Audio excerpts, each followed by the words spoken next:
And breaking news, two major streets have just reopened after a biker is killed in a crash with a tow truck. Those streets were shut down much of the afternoon while officers investigated. And at 5 o'clock, good afternoon, everyone. I'm Jeff Gianola. And I'm Jennifer Hoff. Now, that crash, it happened at the intersection of Southeast Cesar Chavez Boulevard and Gladstone Street. Chris Woodard on the scene. And Chris, what can you tell us about this fatal accident? Well, it's been within the last hour here that police cut down their crime scene tape and opened the intersection here. It was closed all afternoon while they investigated, and what they're telling us right now is at this point, they don't exactly know what caused this crash. It happened shortly after noon today. Firefighters were the first on scene, and when they arrived, found a cyclist dead.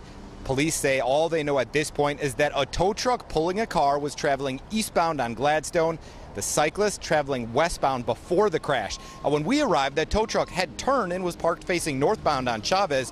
But police say at this point, they're still trying to determine if something like a left turn by the tow truck caused that crash or if there's any fault to be had. Members of the district attorney's office were also here on scene. That's typical of a fatal crash. But again, at this point, they're trying to determine if someone was at fault and if charges should be filed. The easiest way I could describe this is a terrible tragedy. I mean, we're still trying to determine it, but that's, just the best way to describe this is just a tragedy. It's amazing when it's so close to home how much it affects you just to see something like that happen. And my boyfriend and I both bike through that intersection every day and had that feeling of it could have been one of us. And that woman, one of a few now stopping this afternoon, beginning to leave flowers. I looked into it in the Bureau of Transportation.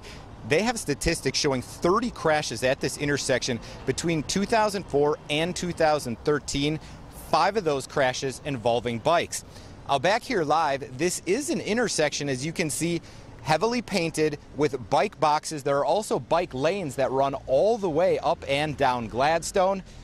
Police say at this point they can't say whether the biker was in one of those bike lanes or what factor, if at all, that played in the crash.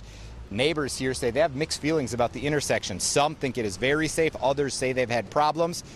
Ironically and maybe sadly, we're only about 1 mile, Jeff and Jennifer, away from where that cyclist was hit and lost his leg earlier this month. Live in Southeast Portland, I'm Chris Woodard for KOIN 6 News. And in tonight's case, that investigation then is ongoing. Chris, thanks for that.